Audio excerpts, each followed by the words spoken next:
All right, everybody, welcome back to the show, 32 Tots. It's so good to be back with you. And for you viewers, we got the triangle going. We're back with a threefer on the screen, and it's good to be back with all the boys.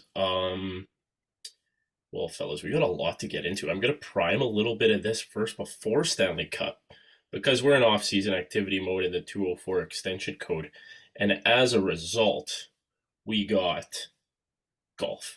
So golf is the game that's going to get us through before we get to back to the ice puck. And boys, did we have some fun this past week? Yes, we did. We got out to, not sponsored yet, but we're working on it. We're digging and we're connecting at the tee box, and so we were there. And other podcasts, yeah, these guys have these like big fancy shows where they get on the golf course and it's called a bagger or something. I don't know. If we had to call this something, boys, it would be like a simulator bagger, a sim bagger. And maybe we'll have to get Simeon on and then mush him in a sim bagger because that's a direct name connection. Though, to toss this over to you, Luke, um, you kind of had a couple times at the simulator, did you not? Or am I misremembering? I feel like we've seen each Yeah, other a bit there. we somehow 32 tots just connected on the brain, and like the week before we ended up booking separate tea times, and I go for a quick bathroom break, come back. I see that Canada hat you got rocking, and little do we know that we both were there at the same time. So that was kind of a full circle moment there, and then had to wrap it up there and get out with all the boys for the sim bagger, which was a great time. We missed our boy Hunter there. We'll have to get him on the show maybe for a future sim bagger. But yeah, I had a great time with the boys. Um, Picked up a membership because we were loving the tee box so much. So been swinging out there quite a bit lately. Um, yeah, it was great with the boys. Balls were kind of going out of bounds left and right, but overall it was a great time. Yeah, Luke, you're reminding me of the first time we met in the simulation virtual lands, and so I was digging and dogging in the Dominican Republic. I'm loving this course. It's called like Dog Teeth or something. I don't know if it's like Vladdy Guerrero Jr. and Senior's home course, but that aside, Luke, we meet each other, and I'm having like a pretty good start to my round, and then like I fade away. But we'll get to a different story later, though. On the scorecard at the end, do you remember, Luke, what my score was? It was poetic. Yeah, so I was just packing up, getting ready to go, and I go over to your side, to your bay, and see you hit your last couple shots. Think you maybe triple bogeyed, but it ended up being a plus 32 in the end. So that's all that matters. And maybe that was a policy, like had to shoot a triple bogey on the last hole to Yeah, get 32, so I could drop it on the podcast. Yeah. yeah. Uh, Felicia, it's good to see you with this with the screen full here, and now we'll get the third voice for you audio listeners. What's good in your lens? What's your off season activities looking like? So off-season activities lately, been watching the Blue Jays. Just went on a bit of a heater lately. Oh, I got jeez. some. The reason I got the lakeside, well, I guess the Northern Lights set up here is because I was out working at Lake of the Woods this weekend, doing some side hustle work, helping clear out some trees, build a cottage out there for a guy. So got some work No done way. doing that, Digging. digging. Digging and clearing, just getting the Also, wood. I also got a little school story to tell. School is finally wrapping up. June 1st now. They have Yeah, a it's time. recording and got like 2 weeks left for me. But our school soccer team, we qualified to Quad A provincials for the first time in like 13 years. So it's gonna be our little 500 person school Springs up against like Vincent Massey, West Kildonan, River East, all those big names. So Okay, this is We're underdogs here, but you're gonna be dogs, but I want to enter the chat here and see if I can set something straight because we might have a connection, unfortunately. Do you know of any rural schools that are in that top tier with lots of A's? It's the we're in the quadruple A. quad A provincials or whatever. So Wow. Okay. yeah, Can I connect with you just briefly because this is yeah. like flashing back from way back in the time machine when I was in high school. And Felice, what position are you playing again? Kind of getting tossed around up front right now. I'm kind of like our center attacking mid, kind of like basically like, and then I'm also like striking a bit. So So I missed a month. So the I was striking. CAM for those FIFA Yeah, fans out there, if you don't know your positions in footy, that's a CAM that you gotta find on your team. yeah. Um, Shades for those of you who would be old school like me, and I know I'm dropping footy, and this is a hockey podcast, but Bastian Schweinsteiger, that is a German drop for all of you at Deutschland. Um, that was the threads that I used to represent when the Canadian national couldn't do it. And since I'm Dutch German, I went more to the German side because they had some players. So Felice, full circle here. We got the German and we got you in the quad A. When I was in grade 12, we were a double A school. But because we were in rural, we got pinned against the top schools all around in the rural. So we had to play out in the Gretna lands. That's what way by the border. I'll save the big long story. But we had to play against Winkler. Okay, and this is the full circle here. Oh, we pumped those guys earlier this year already. I'd love to hear it because what did they do to us? As a 4A school to a 2A school, we go to extra time and we lose 1-0 to go to provincials. This is my grade 11 year. I ended up being injured and on the shelf for my grade 12 year. I don't want to talk about that. But for grade 11, we had a wagon. We could have beat Team Germany, also known as Winkler, and that was the Kodiaks or the Zodiacs. I mushed you, and I did that on purpose. So I'm love to hear that you got Winkler done for, and now it's time to take on the top dogs. Trojans, Yeah, you're coming for them. Who else? Vincent Massey. Were Vincent they a big Massey. squad? They're a big school. River East, Luke's old school. Yep. Apparently, from what I've heard, Kodiaks. when Isaiah was on the team and they had like a match against them, they are all like German guys and they all like speak German. So apparently they're pretty intimidating, diverse. So Yeah, the German exchange program in River East was basically like 90% of our footy team, so we were in good hands. Yeah, so that sounds like Winkler City Lands. So I didn't hear a lick of any like English being talked on the footy field when I was playing, and I thought that was a bit of a cheat code. Like we can't even understand your tactics. I guess me and my Mennonite boys we should have brushed up on the plow teach, but that's a side question. That Felice, that is exciting news. So when do you play? we play Friday. We head out in Steinbach, unfortunately, Ooh. but we're versing I think West Kildonan, which West Kildonan basically St. Boniface had kind of dominated, I guess, our division for the last 4 years and won every year. And then this is my first year on the team actually, but so we beat them to take the title, and then apparently they did pretty well actually last year. I think they won a couple of games, so that's the hope. That's the hope. You know what? And not to drop the other coverage that happened with the World Men's Championship, but nobody knows. You Nobody just knows. show up. You got to play the games. Somebody might be favored. You lock down tactically, and that's a fun thing with footy. We're getting into side quests here, but I'm excited to see how it shapes out for you and your squad.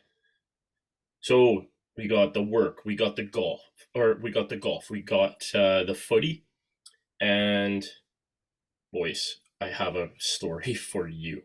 So, boys, this is for them. They haven't even heard this story because I said I was going to be going to from the Mile High Spud segment, and yeah, did we mush maybe the Avalanche? We'll get into that in a little bit because we're going to preview the Stanley Cup final. It was a one and done segment for this year, and Emilio, I'm sorry. I didn't mean to do that, but we did that, and welcome to the Mushcast. So, I got invited out, and I thought it was based on a media availability and a media member that I got to hop in on the Kraken Celebration Golf Wind-Up Tour. And so I get the invite. I'm put in, boys, I'm put in the scramble.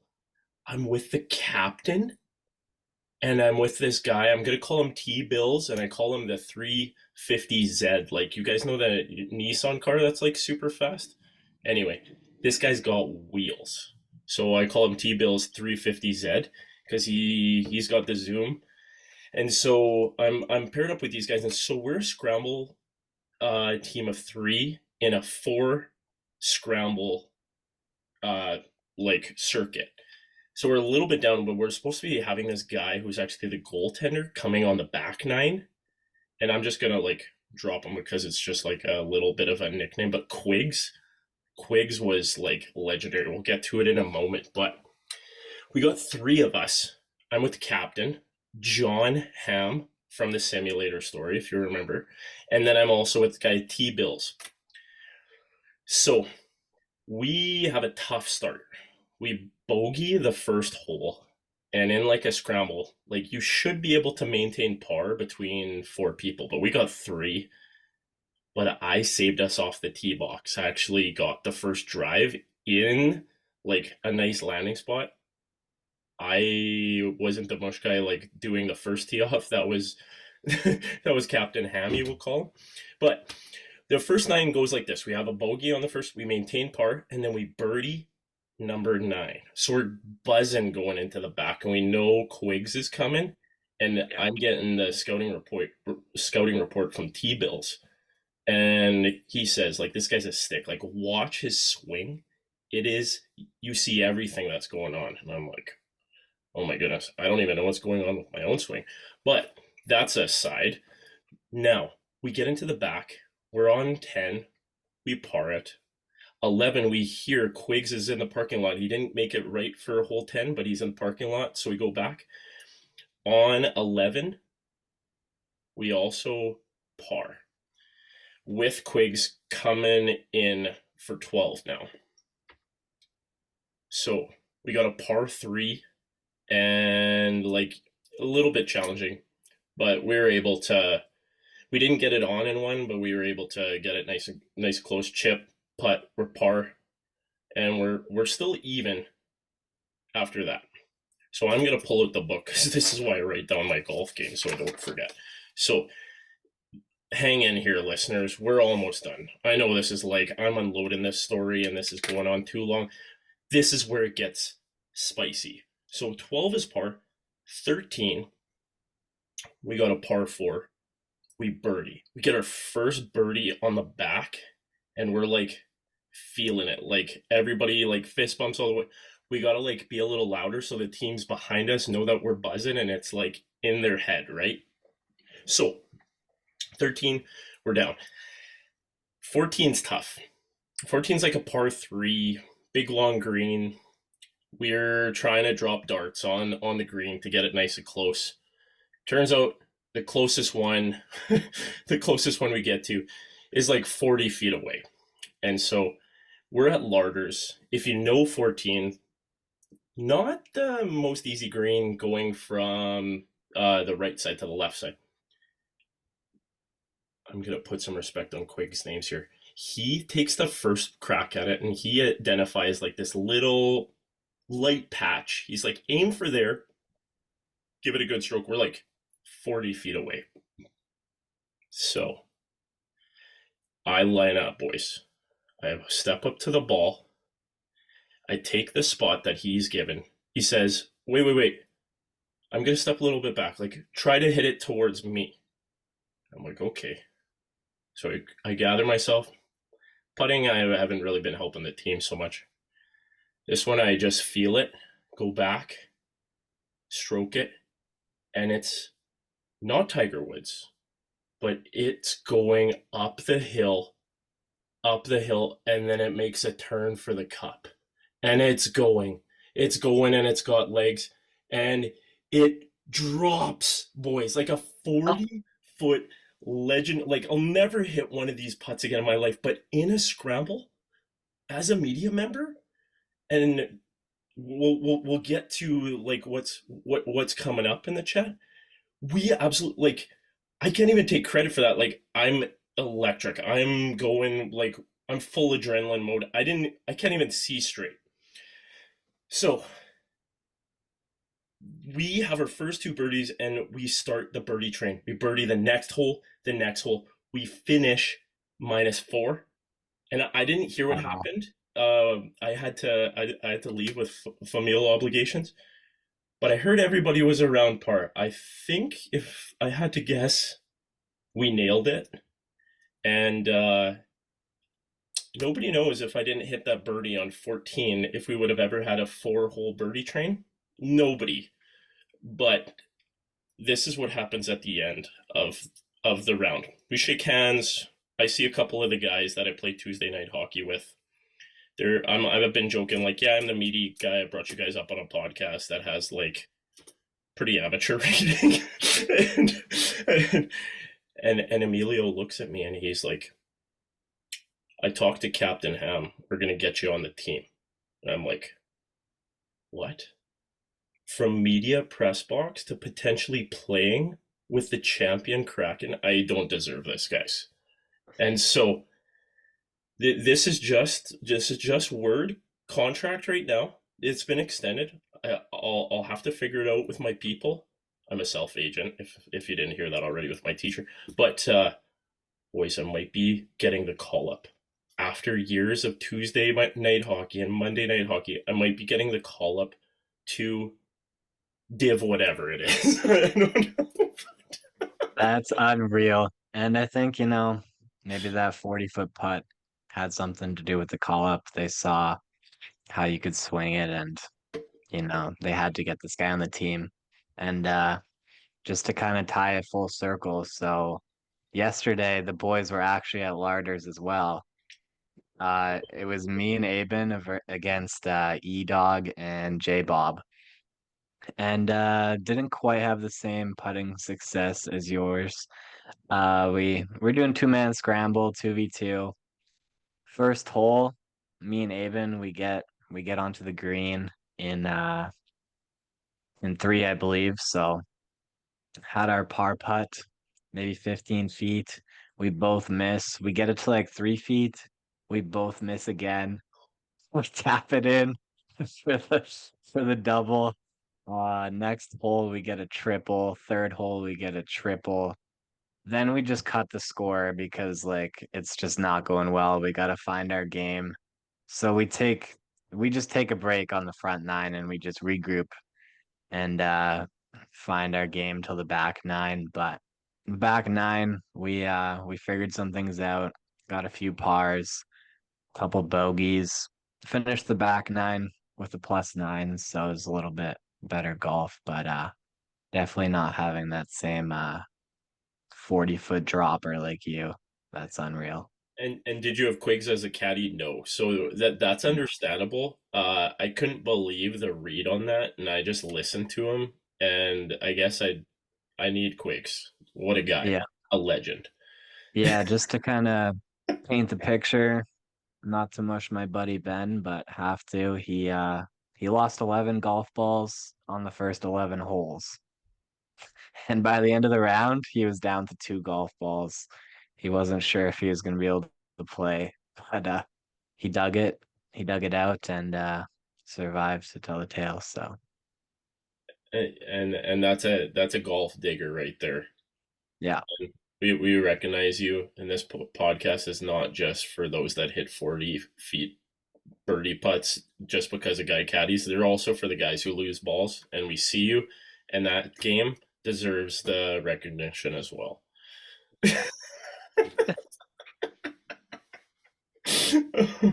Well, boys, that was quite the setup. Oh my goodness! And thanks for hanging in there, listeners. That was too much fun, and now I get to clip this and ship this to the guys that I had the invite for. And so, are we ready to dive in to Stanley Cup? This is happening fast, and I had guessed that it would be a 4-0 and a 4-1, and we get to Stanley Cup quick. One of the teams, the Reds, is surprising us. at least at least for me. But thinking back to last round, we can do a little bit of an overview. But getting to the Stanley Cup, the teams that are in it, does anybody want to take this one off the top? Is anybody mildly surprised? Is there anybody that feels like, oh, what's with this Stanley Cup? Some people would say too much sunshine, not enough Canadian Canadian flavor. Though we'll have to check the rosters. How are we feeling going into this cup, boys? Lots of flavor from the south. Personally, I feel robbed. We could have had a Montreal versus Colorado final, and it would have been amazing. And now we got to watch Carolina versus Vegas. So Yeah, I'm poor Rainey. disappointed. have Poor to Rainey. have to bring Rainey up, but you know what, Rainey, we see you, and your squad isn't going anywhere. The one thing They're that only I will Yeah, getting say, better. Rainey, you did get a championship in Montreal. It was just the Victor. We'll talk about that later. yeah, I think just have to apologize to our guests here, Rainey and Emilio. We had them on and they immediately got mushed in the playoffs. Is it the 32 Tots curse? Nobody knows, but Nobody knows yet.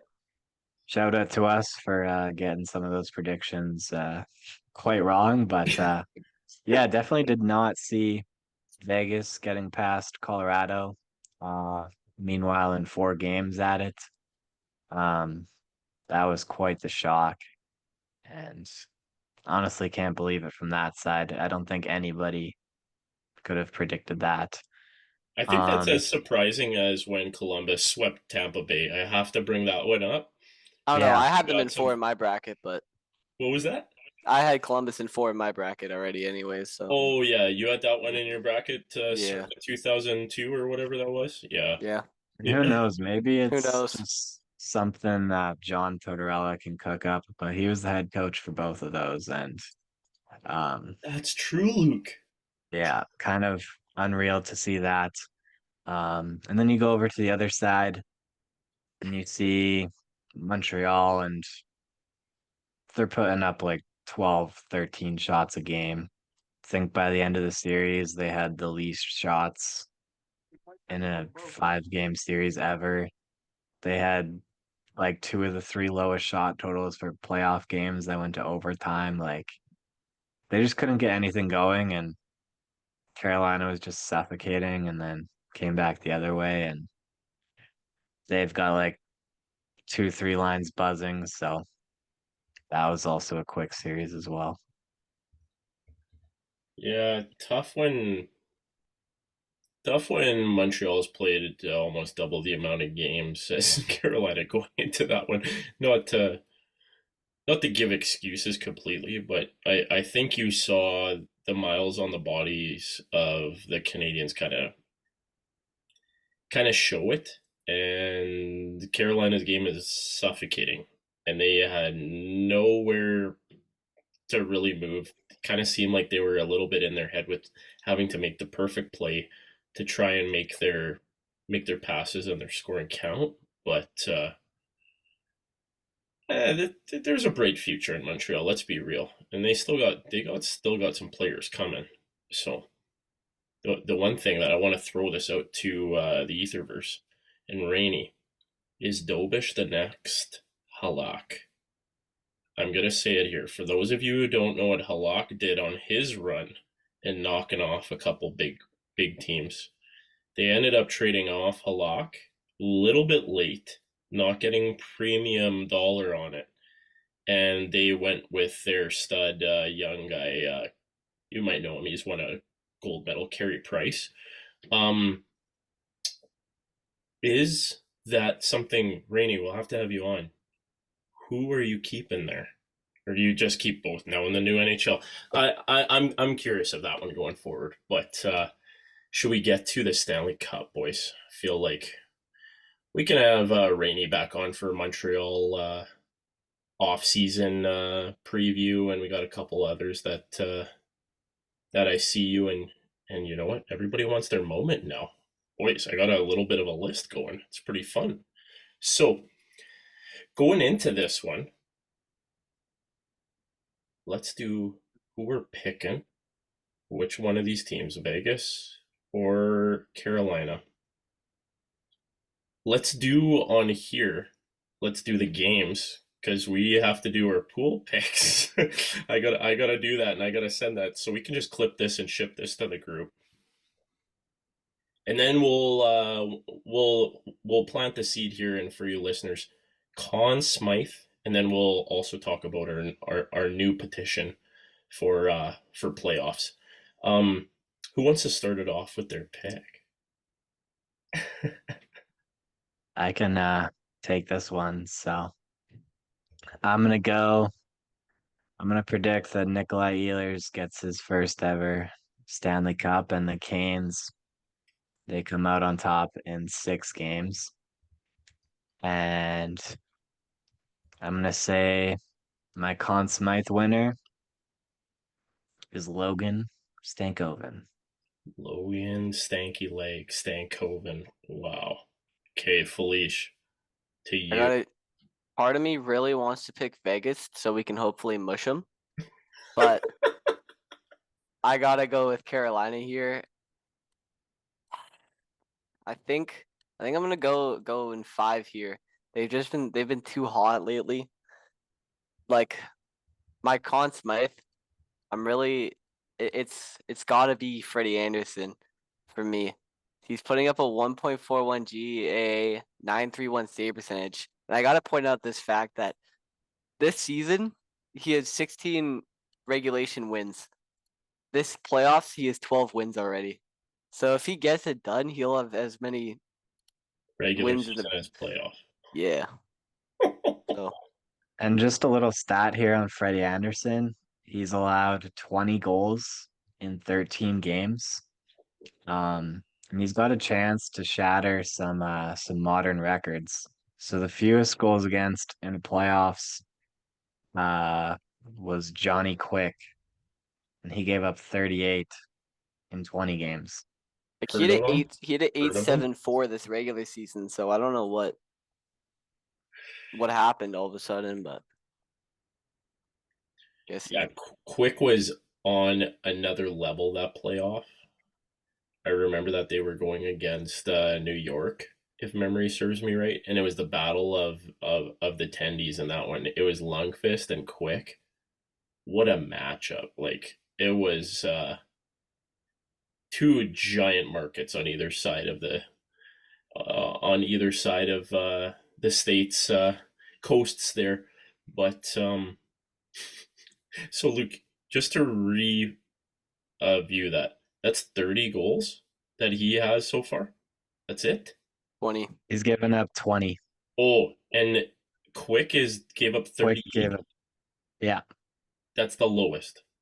Yeah. So he's got some room. He's got some cushion. Yeah, Felicia, I think you might have that one. It's pretty. If they get it done, it's definitely, I think, Freddie's to lose. I don't know how the media members would look past something like that, though. This is going to be a clean sweep, and I hope we don't mush you, Carolina. But you know what? We could break it right here, and I'm wearing my threads. Carolina wears my favorite hockey color threads, so that's a policy for me. Luke, I have to agree with you. Prince Nikolai of Denmark. That was the origin of our podcast, was going to that game, and now we are watching him in the Stanley Cup final. Circle. Full circle. You say it, I repeat it, and it's kind of one of those things. Seeing Ehlers impact the game, and a lot of media members in the 204 area here, kind of realizing, wow, like what he brought to the Jets and what is missing now. It's tough to watch, but at the same time, I think there's something in each one of us that really wants to see him succeed, because there is no ill will there. Like, it wasn't like burning the bridge on the way out, like a guy with a white tracksuit or whatever was in the showers. We don't have to bring that up, but it's kind of. I already said this in the OG members of my Uncle Art playoff pool, and so that is for me. I picked Carolina at 5. I'm just picking them to go on this amazing run, and I need to make up some points in that one. I got 9, and the leader is 13, and we just made a petition. And boys, I'll give this to you first, and we'll have to get this buzzing in our other chat. 1 point for the winner in the amount of games, and then in that pool to increase some parity, we're picking the first 4 game winners. So game 1, game 2, game 3, game 4, 1 point for each one of those. So for a possible of 6. So that's the tricky one for that one. If you, and then I made a petition for the Conn Smythe. My Conn Smythe winner. I feel like he pops off because he goes to the net hard, and he's a skill dog. I think Taylor Hall, Stankoven's line mate, has a really good chance. If Freddie doesn't do it, I kind of feel like it's Freddie's to lose. But if it goes to a forward, I really feel like Halsey has had a really nice playoffs, and I could see him in the Stanley Cup final just rising to it because he is a vet. He doesn't know when he's going to be back here. I think he's playing all out on that second line with Stankoven and Jackson Blake. I really feel like that line has a lot of potential to do some damage in this series, because I think Mark Stone is going to be going against the top line if I were to guess, and they're a lockdown, shutdown unit. Now we're getting into some matchups. Maybe I'm going a little bit ahead of myself. Yeah, just to add on to that, Stankoven, Blake Hall line, they've outshot their opponents this playoffs 96-45. They got the high danger scoring chances 48-23, and the 3 of them have combined for 17 goals. Kind of giving me shades of like that HBK line on Pittsburgh when they were winning a couple cups there, and how those guys were kind of driving it. But yeah, those guys have been unreal, and really added a lot of secondary scoring for the Canes. And even you kind of see how that Mikko Rantanen trade maybe initially didn't look like the greatest move, but ended up getting Taylor Hall from Chicago to retain part of the Rantanen salary, and then getting Stankoven on the flip to the Stars. It's really worked out for them this year, and even not having to sign a guy like Rantanen and be able to go after like Keandre Miller, who's been awesome this playoffs, and then being able to spend on Nikolai Ehlers, that Rantanen flip is really reaping the rewards come playoff time this year. So yeah, I was calling it that it was going to be a Rantanen flipper Stanley Cup final with the Avs and the Hurricanes. That didn't happen. We'll see what next year has in store, though. I like that HBK line comp, Luke. I want to speak to that one. This one also has, because we were talking about Quick and Jonathan Quick and that LA wagon, that kind of came into the playoffs a lower seed, and then they just went on a heater. And not that Carolina went in like as a lower seed and is on a heater, but very similar the way that they're getting through competition. Did you remember that 70s line from the LA Kings? So there's a little bit of 204 connection here. Let me read it off, because they popped off in that playoffs. We got at center, Jeff Carter, never did any time here. Though, right wing, number 73. Pardon me. Jeff Carter was wearing number 77. Respect the numbers here. Number 73, right wing, Tyler Toffoli. Okay, so that's right wing. yeah, Left wing, the human punching bag that me and my buddies called him in the group chat this past year for the Jets. He's old and he worked hard, but he went into the corners and was like a human punching bag. Number 70, Tanner Pearson. wow. Anyway, I had to do a little bit of a connect there because I don't If know only if the any one of Jets, those guys is a. Sorry, what was that, Luke? if only these Jets free agent moves were like 10 years ago, maybe they'd be Yeah, looking like a wagon. I think Toffoli would have been a good guy to keep around as like a vet presence. Clearly wanted to go back to LA area, and that's why he went to San Jose because he's done time in LA, right? And San Jose is not that far. I get it. I would get it, but so we got the Conn Smythe. Luke, you want to introduce the next award that we kind of petitioned, but it was more of like a regular season thing. But this really is a playoff edition, I think, if we really had to boil it down. Yeah, so introducing this newest award. So the Conn Smythe, that's for the stars, the guys that are really just performing at that top level, getting the points, getting the counting stats. But we got to show some love for the diggers, and no one better to represent those guys than Warren Foegle himself. We watched him in some playoff runs with the Oilers a few years back and had some big time goals. So introducing our playoff MVP award, Warren Foegle. Who do you guys got? Oh. Felice, you want to take this one so I don't steal yours? I I think you're muted. You're mushed. Oh shoot, I mushed it. You're good. All right, I got a good one here. So, Diggers, they might not do too much during the regular season, but when it comes to playoff time, and they step up their game, they really get it going. And right now, he's currently tied leading the playoffs in goals. Brett Howden from the 204 lands, actually. He's this regular season, he put up 12 goals. Currently, he's got 10 in this playoffs right now. Wow.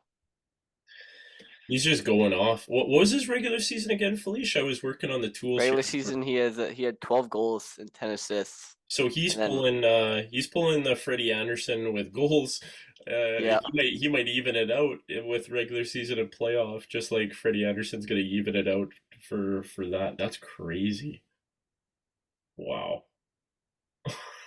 He's only ever hit double digits in goals twice in the regular season, actually. So now he's done it once in the playoffs. So. Oh man, that's a good one. That's a good one. A nice flavor with the Manitoba flavor there. Oak Bank, Manitoba. Yeah, Oak Bank, the Oaks. That's a good one. Okay, I might be stealing this one from you, Luke, and forgive me, but he was my digger pick when Adam Lowry went down. I loaded up on a lot of Carolina guys, and he's been a guy that has been talked about as a real locker room stabilizing presence, and it's become in my own family with my youngest, with the video that is asked for on repeat whenever we watch a hockey video. My youngest is like, play Mr. Svechnikov.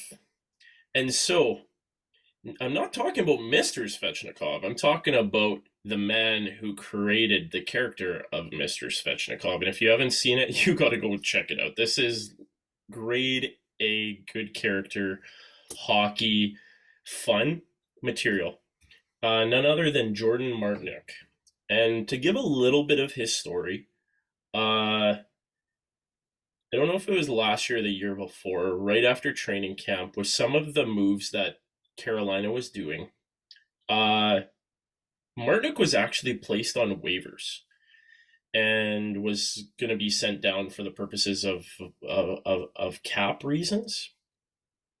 I don't know how it, well, and maybe this is not surprising to either of us, but how a guy like that, who would be such a complimentary piece and on a decent contract, how Chevy and company maybe missed that. Though he slipped through all 32 and didn't get claimed, and they were able to retain him. And I heard that they were kind of like worried that they were going to lose him because he's a big locker room guy. And so he's playing on a line with Jordan Staal and Nikolai Ehlers. and he is the honey badger. He's the one going into the corners and mucking it up. Jordan Stahl's very similar. That guy is an ox. That guy could easily be the digger too, but though I feel as a captain, maybe a little captain flavor, captain digger, though for me it would have to be Jordan Martinook, and the way that he works hard, what he's come back from, like, yeah, being on the fringe of the roster and coming all the way back, and now being such an integral piece is something that I've heard in a lot of interviews. And the levity that he can bring to the locker room, like he said in an interview of the whole Mr. Svechnikov thing, that it actually came from that Andrei Svechnikov just like looked a little uptight, and he just started doing it to kind of lighten it up. And for me, a digger is not only a guy who works hard, but also has a sense of the room and is able to work hard and also be kind of that undercover guy with making sure that everybody's even keeled and ready to go. So that's my digger pick. I would love to see him pop off in this Stanley Cup final. Luke. So I'm actually going to play off that one and take his running mate, Jordan Stahl, Nice. captain himself. You kind of hear after that Eastern Conference Finals how Rob the Bod was kind of singing his praises, saying how the guy just never takes a day off. If they got a rookie in the room, they just go sit him right down next to Jordan Stahl in the locker room, and he kind of shows you how it's done, how to stick around in the league and work hard. And yeah, just to kind of see throughout his career, he's got that cup, and he's kind of been through it here with Carolina for a while, and I feel like in this situation in the finals again, he's gonna get the job done and score a big one here at some point. So Jordan Stahl is my pick. Also just want to give a shout out to maybe Sean Walker as well, the franchise mode legend himself, if you guys remember, but I feel like he's gonna get a big one this series too. That's my guys. We didn't even think about the defense digger, Luke. We had that threshold where they had to be I think it was under 0.25 points per game, but they also got to be working and contributing in other areas. I love that Walker pick. I really like that one. The one on the other side, and I don't know, feel like a guy like Ben Hutton. I feel like that guy's a defensive digger. I don't know much other than I know he's kind of spent his time around. Though that would be one for me. I forget where he played before, or if he got picked up by Vegas as one of the cast-offs. I think he was in Vancouver for a little bit. Oh yeah. Well, thank goodness he's out of there. Yeah. And now he's playing. But yeah. If I had to go into the other side too, a guy that I really like, yeah, Brett Howden is definitely that's an awesome one, Felice. I'm gonna keep with the Manitoba flavors. A guy like Keegan Colasar, that guy is a gamer. Like, he just, not only does he like work hard, but like he's a little bit of a pest. And I wonder, because who was there before Mr. Ryan Reeves, who was also of Manitoba flavor and did some time here, if there was a little bit of mentorship there of the Keegan Colasar, because had a great junior career.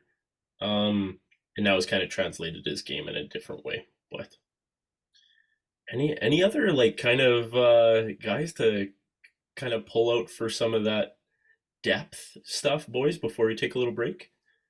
From the Vegas side, I'd just give a shout out to Nick Dowd. He had 5 regular season goals, and he's got 3 in the playoffs so far. So who knows, maybe a couple big goals and he'll match his regular season totals in the playoffs. But yeah. Bit of a theme here with that, eh? Yeah, that's definitely trending in the taunts today. I like that. Diggers, they show up for the playoffs. Yeah. When it matters most. Yeah. Not the first line Russian wingers for the TBL threads, though. I shouldn't give any more shade there, but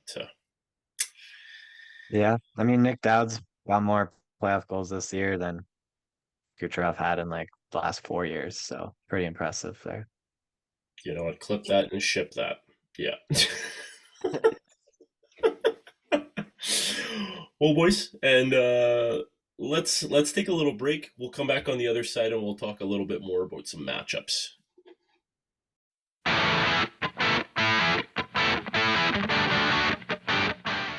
Welcome back, everybody, after that little break. Let's get into some matchups, boys. Let's get into some of the matchups between Vegas and Carolina here. Let's start with the forward groups. Kind of got into with some of the depth with some of the Warren Foegle Award conversation. I'm looking at a particular matchup I kind of want to dive into. Though, let's throw the tots around. Let's serve them. Luke, you want to take a matchup here you might be seeing in the forward group that has your eye? Yeah, so for me, I'm kind of really interested in seeing how the third line of Carolina is going to match up against Vegas. You got the Martinook, Stahl, and Ehlers line. Um, Carolina's forecheck has been just like suffocating against all their opponents so far this playoffs. So extra gonna keep an eye on that one to see how the boys are mucking it up down there and seeing if Vegas is turning the puck over and maybe they're creating a bump up shift for one of the top lines or even them themselves are potting home some goals. But yeah, excited to see that matchup up front. And um, I know Vegas, they've kind of been pretty comfortable this playoffs, spending a lot of time in their own zone just with their structure. And Carolina's spent a lot of time in the offensive zone. So just even system wise, should be a interesting matchup to see how that kind of plays out and which one breaks through in the end. Some of the tactics talk, I like that. Maybe we'll have to get into some coaching at the end. I feel like we'll get into a little bit of that. That's my selfish plug. But Felice, anything you kind of notice, or any players that you're like looking forward to seeing how they Re- handle the moment? Really, the two guys I'm excited to see here is the two guys coming off of poor old teams onto new Stanley Cup contenders. Mitch Marner versus Nikolai Ehlers here, both hungry to get that cup. Yeah, I'll have to I'll have to send you a clip. Uh, there's the rule of one that has come up in my feed, and this is a little bit of a side quest, but it goes all the way back for the Maple Leaf time machine for these rule of one year after they leave the Leafs. So let me just like read it off a little bit. So there's Tyler Bozak going back a little bit of a ways. He didn't have a hard time in Toronto, but it was kind of one of those players that I think they don't appreciate in some of the depth and two-way. Leaves Toronto, goes to St. Louis, wins a cup. Do we remember Mr. Hot Dog out of the cup? Yeah, I'm talking about Phil you, Thrill. Phil. All the thrill. Phil the Thrill Kessel. He leaves Toronto, goes and wins the cup with Pittsburgh. All right. This one's a little bit further in the time machine. But either of you remember or heard of the name Thomas Caberlet? Yeah. He was a Czech D, and he can move the puck for the Leafs. Like, always remember that about his game. And leaves the Leafs, goes to none other than the arch rival Boston, wins the cup with Boston, and going back to some of your origin stories and that series with Vancouver versus Boston, boys. So that's a couple of them. I might have missed one. Um, I'll send you the whole clip, and then they use AI to say like Marner's coming, like he's just the next one, and then it says secretly we're trying to mush Marner, and I don't know if they're on our mush curse kind of flavor what they're trying to do, but talking about that one, Felice, that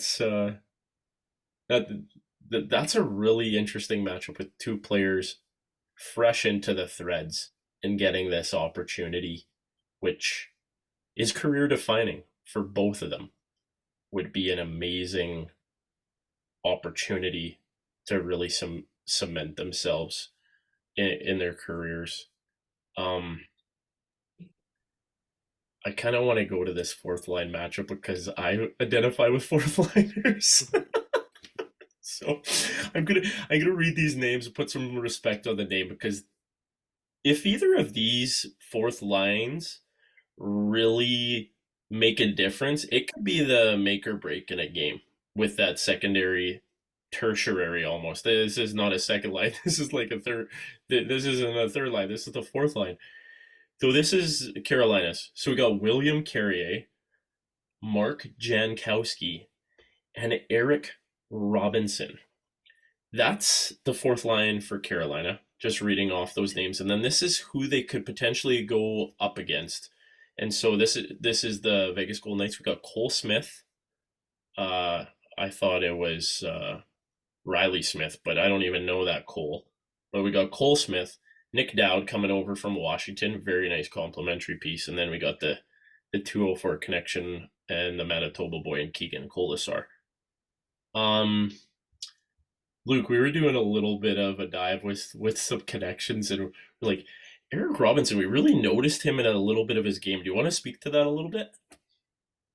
Yeah, he was kind of buzzing quite a bit this playoffs. I've noticed him on quite a few different breakaway opportunities, but I had to shout out the guy. He was also a part of that Columbus squad that swept the Tampa Bay Lightning back in the day, so he can get it done. He can get it done, and this is another one for some number connection. My golf game was plus 32 when Robinson came over from splitting time with Columbus and Buffalo before Buffalo didn't tender him with a contract. Comes over to Carolina, 32 points the next year. Book it. So that's fun for us, right, boys? That's a little fun stat for us. A little bit of an Easter egg for us. So, forwards. Any other last thoughts, boys, before we move on to the defense? Just kind of segue over to the defense. I feel like it'll be I feel like Jack Eichel going up against Jacob Slavin will be kind of an interesting matchup there.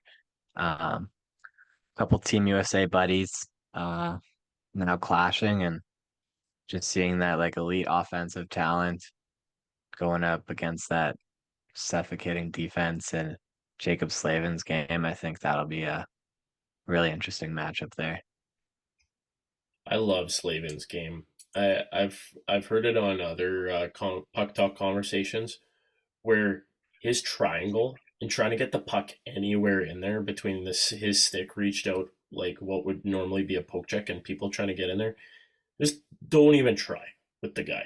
Like, just so defensively solid, and yeah, for a guy who had maybe some challenges earlier in the year with some injury, and then he getting healthy and healthy enough to go represent USA. And yeah, I can't remember back, but they say if as a defense you're not noticed, especially as a defensive defenseman, kind of more of his profile. If you're not noticed, then you're doing your job really good. And so I don't remember him being any fault for USA in those games. Though got a couple players like that in this one, Luke, to kind of talk about the matchup, like getting the gold medal and then getting the silver cup to boot. We got some players that are in that conversation in this Stanley Cup final, which is just kind of an interesting one. Remembering back to 2010 and some of the players that were able to do that. I have to double check, but I think we're still on the LA or the Chicago in that one. That's going way back. But getting into the defense. Yeah, Vegas. It would sure be nice to have a guy like Alex Peter Angelos. Yeah, mushed you, but Petrangelo on that defensive core to kind of go against Carolina, which I feel like is pretty stacked. But let's go same way around the triangle here, Luke.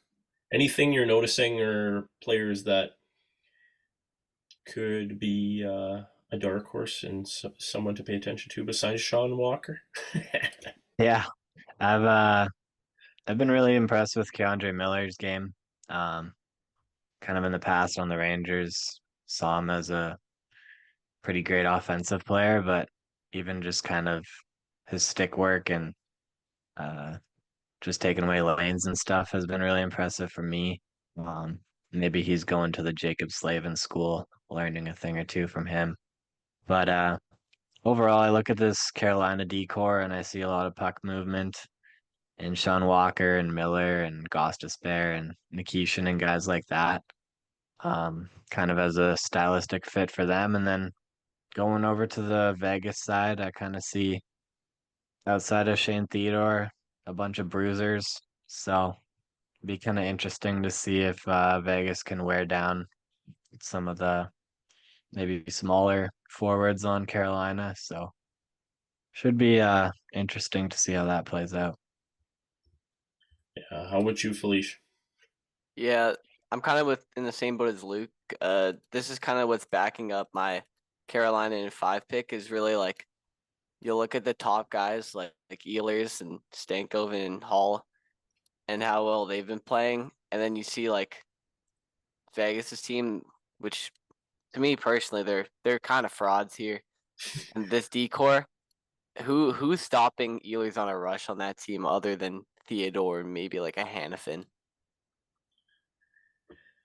Braden McNabb, right? We had a guy who picked a guy as a steady D and then dropped him in our fantasy league, right? But no, I think I think you're right,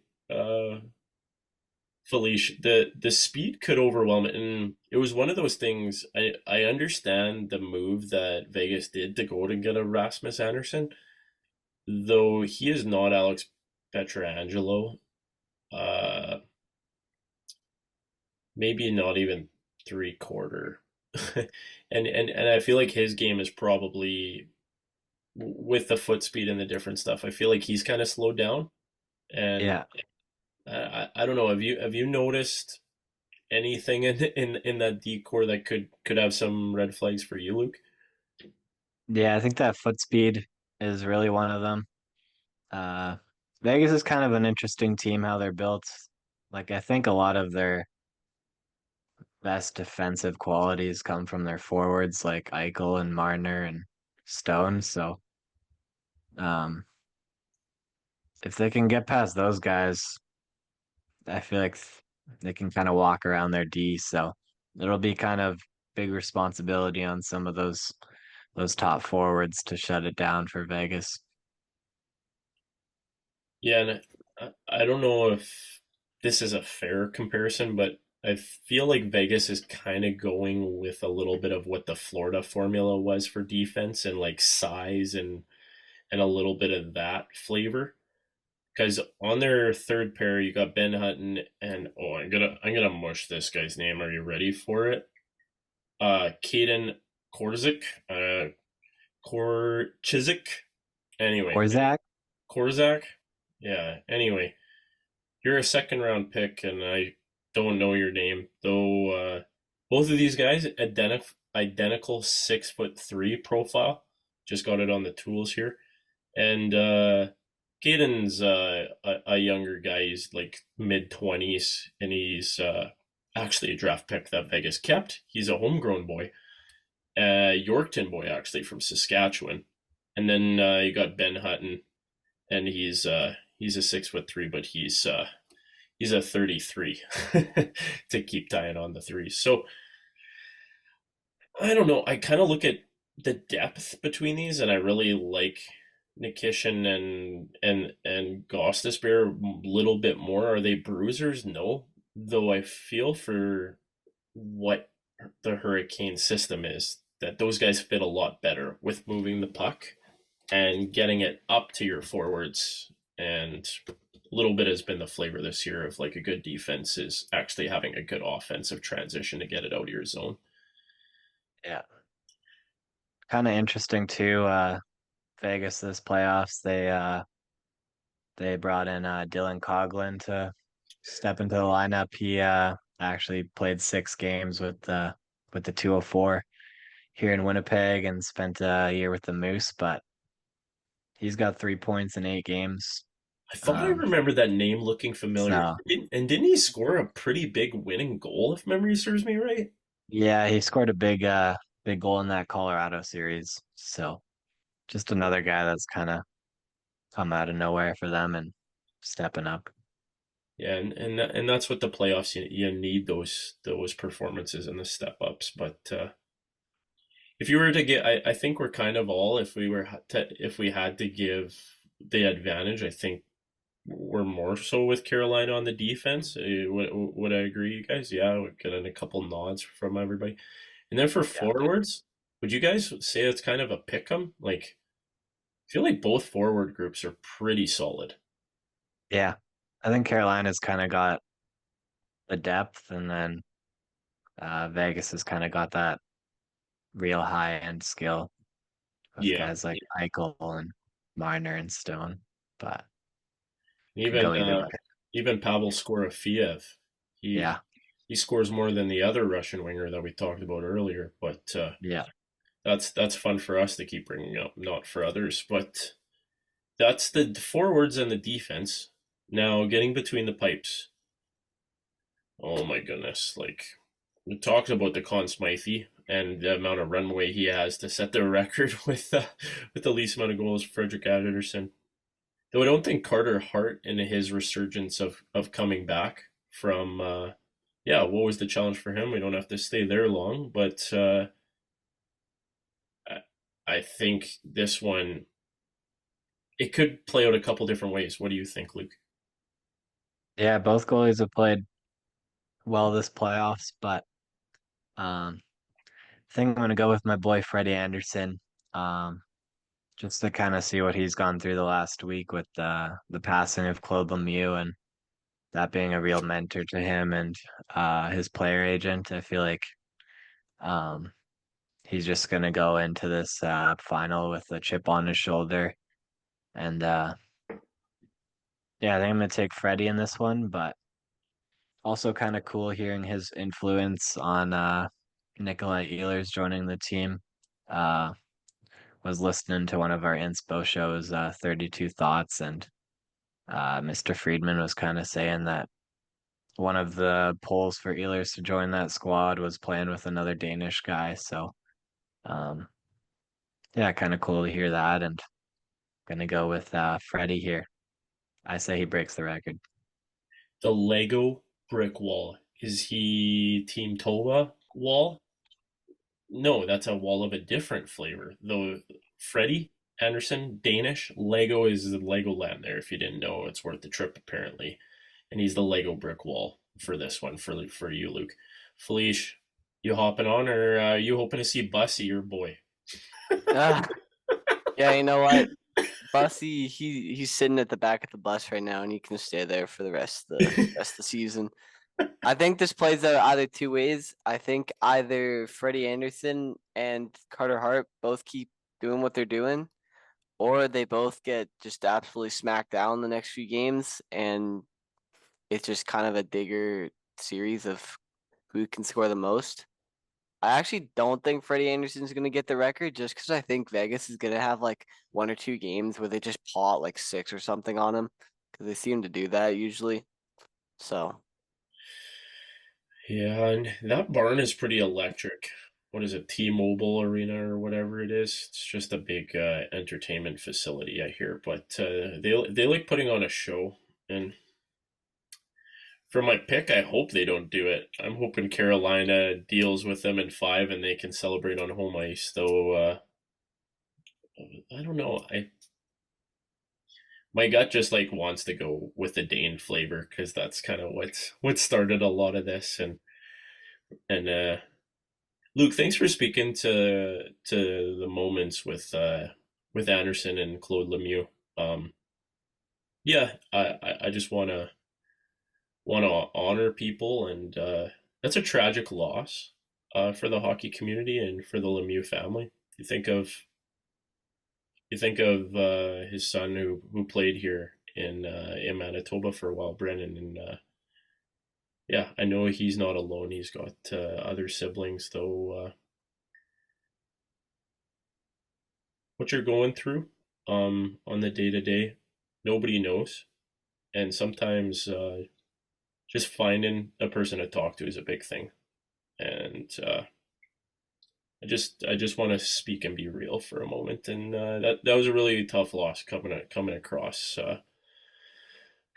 the news because of his impact on the game. And you boys notice that at the end when Hurricanes clinched the onions a little bit for Freddie, Yeah. like all of the emotions, right? And I'm fully subscribed for all the emotions in hockey. And yeah,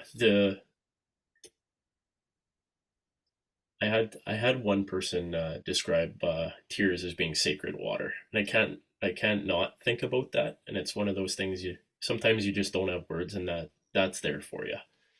And for seeing that with Freddie, it was one of those moments where they're humans playing the game, and this is a matchup of best to best and qualifying to get here, though it's those moments that kind of make the real of the journey. And so I I want to see Freddie break that record as much as maybe other people want to see Marner put up his points for the self-inflicted hurt and pain that Maple Leafs fans could cheer for themselves. But we got I think we had 2-1 maybe on that one. A little bit more. Could be a toss up for the goalies. Okay, boys, this is the one that's kind of my selfish thing, and we'll get to concluding thoughts after this. The coaching matchup. Coaches and the decisions that they make in different moments can swing momentum, the matchups. The big thing right off the bat is it is in Carolina to start, so Carolina gets last change, and so they can do the matchup game a little bit more easily. Though we got two coaches very different in this matchup because we got Rod the Bod Brendamore on one side. This is his 8th season behind the helmet. They've been to the conference finals, and it's been tough to get through, though they're always in the mix. And then we got John Tortorella, who was hired 2 months ago on March the 29th. And Butch Bruce Cassidy was let go. And it was kind of a little bit of a shock to the system for Vegas. I think in the conversation from before, you show me a good coach, I show you a good goalie is a line that's often used, and I don't think Vegas was getting the goaltending for Cassidy, and then Carter Hart kind of stabilized that. Luke, what do you think of this coaching matchup, or what do you think of the personalities of these two? They both have very distinct flavor of personality. Yeah, definitely some big personalities in this one. I think it'll be interesting to see Carolina. They haven't faced much adversity throughout this playoffs yet, so it'd be kind of interesting to see from the coaching side what they do if they run into a wall or something at some point. I know in the past, kind of those Eastern conferences, there wasn't much adjustments when they were going out quick there, so it'd be interesting to see this time around if there's any um, adjustments from this side. But then you go to the other side and you see Torts and kind of his dream roster with all these vets, and he kind of lets them do their thing, and it's kind of more. I see him on like kind of that motivator side of coaching. So, um, yeah, it should be an interesting matchup. We'll see if we got any coaching brawls, maybe. Yeah, these two are fiery competitors. Felicia, I want to toss it over to you. What do you think of these two characters? You know, they're interesting guys. Um, I think Tortorella specifically is more of a defensive minded guy, more accountability driven, I would say, and then Rod, per, Rod is more of like a forecheck. Well, basically Carolina's play style, just like super aggressive forecheck. Um, there's something about like keeping your coach like kind of with you for like the full season run that like kind of creates a bond with the guys that like you can't really create by just bringing in a new coach immediately. So I'd probably go with like Rod here, Yeah. but like what Tortorella's done with like Vegas, like they've been a pretty mediocre team all year, and then they randomly got good at the end here, and you got to give some credit to Tortorella for that. But I'd give it to Rod personally. Yeah, I like what you said there, Elijah, with the stick at two and being there since the beginning. If Tortorella would win, he'd be like on a short list of coaches to take over like partway through a season. One that was a big one for me, back when I was just starting to follow hockey, was when it was the Devils, the Stars, the Avalanche, and the Red Wings. It was always those four kind of running up against each other in the finals, conference finals. And it was one year. Does this surprise you? Lou Lamoriello fires his coach with like a week left in the season. Very similar to what McCrimmon did. This was in like March. I think it was like a little bit left in the season, and then he hires Hall of Famer Larry Robinson to take over, and then they actually go all the way. And so it's completely different. You have the guy who's been there 8 years and the guy who's been there since March. Like it couldn't get more Yeah. different than that. The one thing with Torts is like his polarizing reputation. I I see one thing in the media and kind of doing like a very small media connection with some of the Winnipeg stuff. Uh, you have to respect the media because the story isn't circulated or grown if you don't respect the media. And part of me, I just like don't get you can't even show up for a press conference after you win and you sacrifice the second round pick for that. I don't understand the logistics of that. That has to be an organizational thing from Vegas. Yeah, I think they like didn't agree with like the Braden McNabb suspension in the playoffs, so they tried to like That's the word. boycott it somehow, and um yeah, ended up paying a pretty penny for it. But Yeah, that's where they got their third line 6'3" Yorkton boy was in the second round. So you can't blink an eye at second rounders, in my opinion. If you don't hit on your first, you got to have a couple seconds that yield. But I just always get so fired up when the camera cuts into the dressing room. I don't know if you boys have seen this with Brendan Moore, but he's like pacing and he's like chatting and he's like firing it up, and it's like I, as like a fan, I'm like I'd run through a wall. Like I would yell my head off all night for your team. Like even I'm getting excited in those moments. So it's one of those things. I've also heard the community that they're building, and that they've been building this for a while, and that everybody was a part of the picture with the Prince of Wales trophy. For anybody who's wondering if hockey players are superstitious, they're not little stitious. They are superstitious. Nobody touched those trophies this year. They stayed very far away. If you notice that, boys. yeah, But, and Jordan Stahl, he just a little story. He went up to Brendan Moore, is like, "So we touching it?" And Brendan Moore is like, "Well, I'm not gonna tell you what to do, but don't touch the trophy." don't. I'm not going to tell you what to do, but don't touch it. and, and I think for a little bit of an origin story with Rod, the first time Carolina made it through, I believe it was 2003 or 2002, where they played. They were playing against Detroit, if memory. No, yeah, I think it was Detroit. They got waxed in the final, and they touched the trophy.